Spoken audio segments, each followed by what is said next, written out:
함께 기도하겠습니다. 사랑해 주님, 감사합니다. 목요일을 살아가는 우리 성도들의 이 하루를 축복합니다. 지치고 또 상한 우리의 마음과 몸 주님께서 회복시켜 주셔서 이 하루 믿음으로 또 한번 살아갈 수 있도록 용기를 허락하여 주옵소서. 날이 더워진 만큼 하나님 우리 성도들의 체력과 건강을 지켜주시길 원합니다. 더위에 지치지 않게 해주시고 어디로 가든지 주와 동행함으로 그 어디나 하늘나라를 사는 복된 인생들 되게 하옵소서. 예수님의 이름으로 기도드립니다. 아멘. 우리 찬송가 208장 찬양하시겠습니다.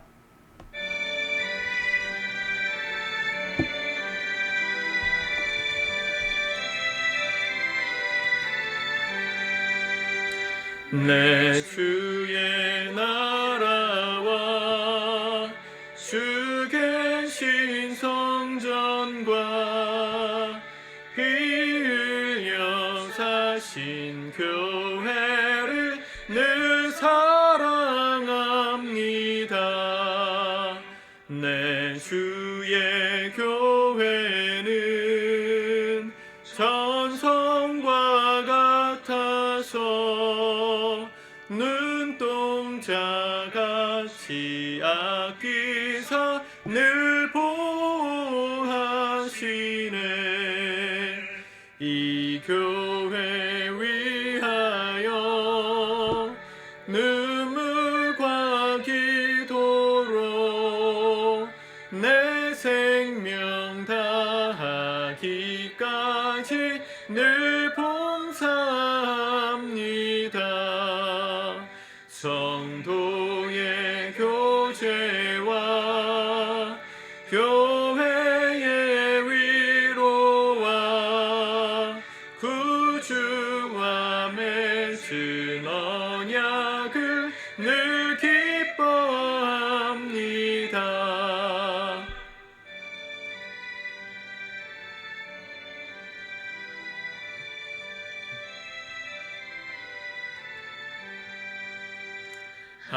하늘의 영광과 베푸시는 해가 진리와 함께 영원히 시온에 넘치네.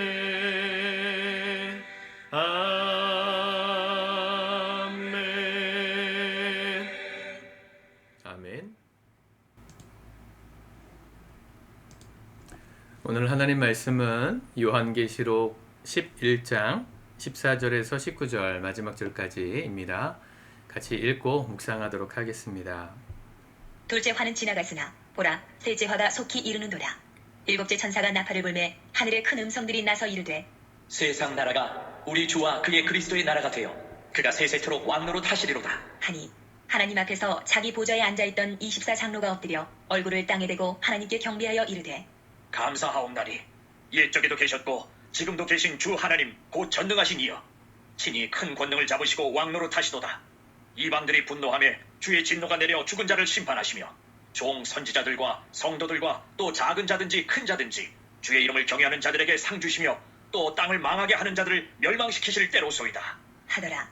이에 하늘에 있는 하나님의 성전이 열리니 성전 안에 하나님의 언약궤가 보이며 또 번개와 음성들과 우레와 지진과 큰 우박이 있더라. 아멘. 드디어 일곱 번째 나팔 소리가 들립니다. 15절. 일곱째 천사가 나팔을 불매 하늘에 큰 음성들이 나서 이르되. 마지막 심판의 나팔이 불릴 때 하늘나라에서는 영광의 잔치가 벌어집니다. 소리가 나는데 세상 나라가 우리 주와 그의 그리스도의 나라가 되어 그가 세세토록 왕노로 타시리로다. 심판이 완성되는 날은 하나님의 나라가 완성되는 날이기도 합니다. 하나님이 왜 이렇게 불편한 과정을 겪으셨을까? 또 이런 과정을 지나가시면서까지 그분의 나라를 완성하시려고 할까? 저는 성경을 늘 읽을 때마다 그게 의아했습니다. 이해가 잘 안 됐어요. 하나님은 전능하신 분이고 굳이 이렇게 죄로 인해서 망가진 세상과 더불어 치열하게 영적 전쟁을 다 치르시고 성도들에게는 당신을 향한 신뢰를 요구하시고 굳이 이렇게 불편한 과정을 겪어서 마침내 승리하실 게 뭔가, 그냥 어차피 결론을 정해진 거면 결론을 그냥 승리로 결론 내고 끝내버리시면 될 텐데 뭐 이런 서사를 쓰실까요? 이렇게 말하시는 분들은 인생의 기쁨을 어떤 감격과 환희를 모르시는 분일 가능성이 높습니다. 저도 그렇게 생각한 적이 있어요. 근데 영화를 보면요, 결국은 미션 임파서블 요번에 뭐 마지막 시리즈가 나왔나요? 보지를 못해서 결론을 모르긴 하는데 결국 우리가 히어로물을 보는 이유가 뭡니까?